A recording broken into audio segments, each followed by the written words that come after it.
तो अभी जैसे मैंने बोला टेलर का मैंने करवा दिया, प्रिंसिपल एंड टेक्निक, अब फ्यूल के प्रिंसिपल करेंगे। ये 14 प्रिंसिपल्स होते हैं, बहुत ईजी है, सिर्फ कीवर्ड्स ही आते हैं इससे। जैसे मैंने बोला, मैं बार बार बोल रही हूँ, रिपीट कर रही हूँ कि कीवर्ड्स पे ध्यान देना, कीवर्ड्स ही आते हैं। एनसीईआरटी के एज इट इज़ उठा के कीवर्ड्स आ जाते हैं, कोई रिफ्रेशर बुक करने की भी जरूरत नहीं है। एनसीईआरटी सफिशिएंट है सीयूटी क्रैक करने के लिए। ओके, अब ये 14 प्रिंसिपल्स में 10 मिनट्स में करा दूँगी। बहुत मतलब है 14 कहने को, बट बहुत ईजी है टेलर के कंपेयर में। फर्स्ट है division of work. Division of work ये कहता है, फ्यूल ने ये कहा कि जितना भी वर्क है ऑर्गेनाइजेशन में, उसको स्मॉल स्मॉल यूनिट्स में डिवाइड कर दो एंड हर यूनिट को एक ट्रेन स्पेशलिस्ट हैंडल करेगा। इससे क्या होती है कि स्पेशलाइजेशन हो जाती है एंड जो सेम एफर्ट्स के लिए बेटर परफॉर्मेंस हमें मिलती है। फिर आती है सेकेंड, इसमें बस इतना ही है। फिर आता है अथॉरिटी एंड रिस्पॉन्सिबिलिटी। अथॉरिटी होता है right of a superior to command his subordinate and to take action within the scope of his job position, and responsibility is the obligation to perform the assigned task।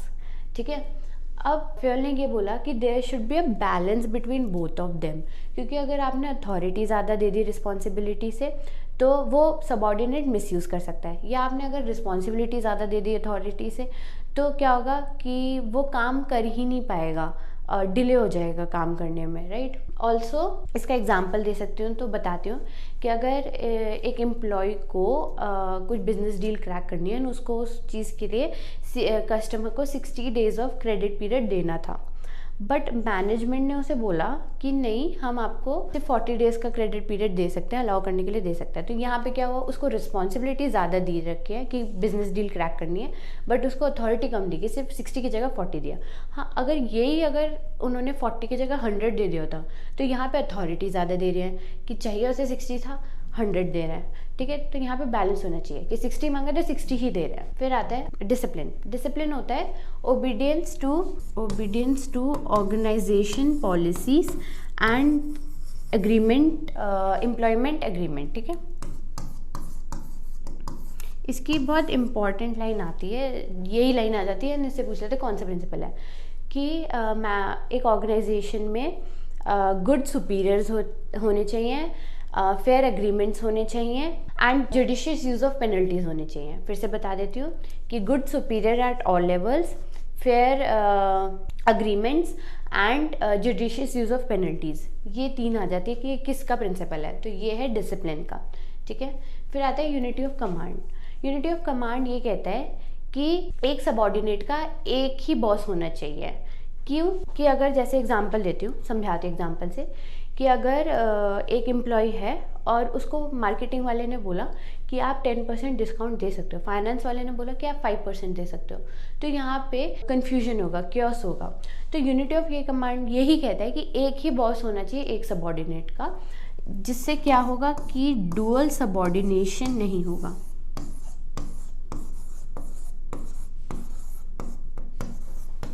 Okay, that is unity of direction. Unity of direction ये कहता है कि हर unit of an organization should move towards the same objective through focus efforts and coordination, ठीक है।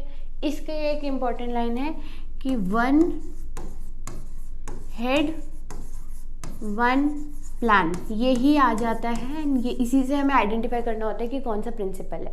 हमें generally MCQs जो CUT में आते हैं ना, वो यही होता है कि ऐसे लाइन यदि कीवर्ड यदि आइडेंटिफाई कर लो कौन सा प्रिंसिपल है, और जनरली फ्यूल के ही आते हैं, तो बता रही हूँ, ठीक है। वन हेड वन प्लान, यहाँ पे क्या होता है कि ओवरलैपिंग नहीं होती वर्क की। क्यों? क्योंकि हमें पता होता है कि हाँ इसी डायरेक्शन में जाना है ताकि ये ऑब्जेक्टिव है। ओके, यूनिटी ऑफ कमांड क्या कहता है कि डुअल सबॉर्डिनेशन ना होना चाहिए, और इधर कहता है कि वन हेड वन प्लान होना चाहिए कि ओवरलैपिंग ना हो वर्क की। ओके, फिर आता है 6, that is subordination of individual interest to general interest, कि जनरल इंटरेस्ट जो है उसको प्रायोरिटी लेनी चाहिए as compare to the interest of one individual, क्योंकि larger interest of workers and shareholders impact ज़्यादा देता है, प्रायोरिटाइज ज़्यादा करना चाहिए उसको एज कम्पेयर टू एक बंदा जो बोल रहा है अपने। अब एक बंदा कोई डिमांड कर रहा है कोई चीज़, तो हमें उसकी डिमांड को प्रायोरिटाइज नहीं करना चाहिए एज कम्पेयर टू जो स्टेक होल्डर्स या जो अदर वर्कर्स हैं। फिर आता है रेन्यूमरेशन ऑफ एम्प्लॉयज।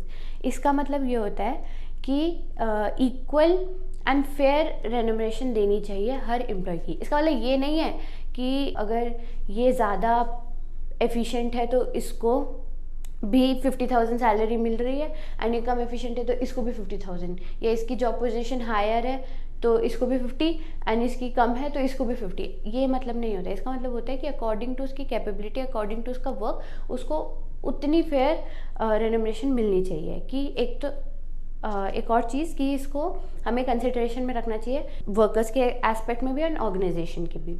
वर्कर्स के कैसे कि उसको एक रीजनेबल स्टैंडर्ड ऑफ लिविंग मिल जाए, ठीक है, standard of living. And organization के कैसे कि उनकी पेइंग कैपेसिटी में होना चाहिए वो जो वो पे कर रहा है उसको। ओके, फिर आता है सेंट्रलाइजेशन एंड डिसेंट्रलाइजेशन। पहले तो टर्म्स की मीनिंग बताती हूँ। सेंट्रलाइजेशन होता है concentration of decision making power in the hands of top management, and decentralization होता है dispersal of decision making power to the lowest level of management. Okay, अब वही अगेन, अगर ज़्यादा सेंट्रलाइजेशन कर दी तो फिर डिले होगा काम में, क्योंकि टॉप मैनेजमेंट डिसीजन लेगा, फिर फिल्टरिंग पॉइंट्स आती रहेंगी और फिर आएगा नीचे तक। अगर डिसेंट्रलाइजेशन ज़्यादा कर दी तो क्या होगा कि टॉप मैनेजमेंट की नीड ही नहीं रहेगी, है ना, वर्कर्स ही अपने में कर लेंगे, सब प्लान बना लेंगे, सब काम भी कर लेंगे। तो there should be a balance between both of them. फिर आता है स्केलर चेन। ये थोड़ा इंपॉर्टेंट है। It is the formal lines of authority of communication that flows from top to bottom. Formal chain of communication, ठीक है, formal chain of communication है। इसका जैसे बताती हूँ, एक पिरामिड है, यहाँ पे ये है। अब अगर डी को बात करनी है जी से, तो ऐसे नहीं कि डायरेक्टली बात कर सके, वो पहले सी पे जाएगा, फिर ये सी बी पे जाएगा, फिर बी ए पे जाएगा, फिर ऐसे करके, मतलब ये इस पे जाएगा, ये इस पे जाएगा, ये इस पे जाएगा, ऐसे ऐसे फॉर्म होती है। नॉट कि डायरेक्टली वो इससे बात कर ले। However, Phil said कि in case of any emergency, two employees at the same level, ये same level है, ऐसे नहीं कि ये इससे बात कर सकता है, ये नहीं हो सकता। At the same level can communicate, और इसको बोलते हैं गैंग प्लान। ये याद रखना कि सेम लेवल पे बात कर सकते हैं डायरेक्टली, ये पूरी चेन फॉलो करने की जरूरत नहीं है in case of emergency. Okay, next आता है ऑर्डर। ऑर्डर का मतलब ये होता है कि हर पर्सन की एंड हर मटेरियल की एक एप्रोप्रिएट प्लेस होती है ताकि वो मैक्सिमम एफिशिएंसी और प्रोडक्टिविटी आए उसके। जैसे एग्जांपल दूँ तो अगर हमने रॉ मटेरियल्स कहीं और है और मशीन्स कहीं और रखी है, तो यहाँ पे क्या होगा, एफर्ट्स वेस्ट होंगे, टाइम वेस्ट होगा। तो हर चीज़ की एक फिक्स प्लेस है, वो उसको वहीं पे होना चाहिए ताकि प्रोडक्टिविटी मैक्सिमाइज रहे। फिर आते हैं इक्विटी। इक्विटी बहुत सिंपल है कि डिस्क्रिमिनेशन नहीं होना चाहिए on the based of caste, religion, sex, nationality etcetera. Equal opportunities मिलनी चाहिए हर बंदे को, ठीक है। फिर आता है stability of person. Stability of person ये कहता है कि every personal should be selected and appointed after due and rigorous process, और फिर जब one selected he should be given कुछ time to prove himself to show the result. इससे क्या होगा कि एम्प्लॉय टर्नओवर जो है वो कम हो जाएगा। एंड क्योंकि मैं बताती हूँ एम्प्लॉय टर्नओवर कम करना क्यों नेसेसरी है, क्योंकि अगर एम्प्लॉय टर्नओवर बढ़ गया तो हमें और लोगों को अपॉइंट करना है, और फिर रिक्रूटमेंट, सिलेक्शन, ट्रेनिंग, ये सब में बहुत हाई कॉस्ट जाती है। तो दैट इज़ नॉट गुड कि कॉस्ट बढ़ रही है ऑर्गेनाइजेशन की, एक्सपेंस बढ़ रहा है। तो इट्स बेटर कि उनको टाइम मिले कि वो अपने आप को प्रूव करें। ओके, इनिशिएटिव इज़ कि वर्कर्स को भी अपॉर्चुनिटी मिलनी चाहिए कि वो अपना इनिशिएटिव दे, प्लान्स में suggestion they, idea they, and उसको एग्जीक्यूट करे बाय देमसेल्फ, ठीक है। सेल्फ मोटिवेशन से वो फर्स्ट स्टेप ले टुवर्ड्स एग्जीक्यूटिंग द प्लान, ठीक है। इसमें क्या आता है, ये आ जाता है कि सजेशन बॉक्स रखने चाहिए, एंड सजेशन बॉक्स में अगर वर्कर्स सजेशन दे रहे हैं, गुड आइडियाज़ हैं उनके, तो उनको उस चीज़ के लिए रिवॉर्ड्स भी मिलना चाहिए, ठीक है।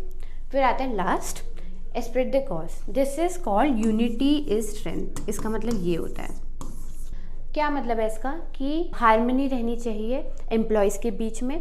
मैनेजर्स, ये इंपॉर्टेंट लाइन है, मैनेजर्स को अपनी हर कन्वर्सेशन में आई की जगह वी बोलना चाहिए।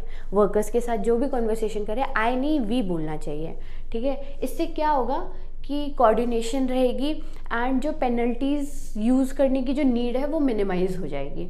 तो एक स्मूथ फंक्शनिंग होगी ऑर्गेनाइजेशन की, इजी। ये यहाँ पे मैंने 14 प्रिंसिपल करवा दिए। I hope it was easy. अब मैं नेक्स्ट करवाती हूँ नेचर ऑफ प्रिंसिपल्स।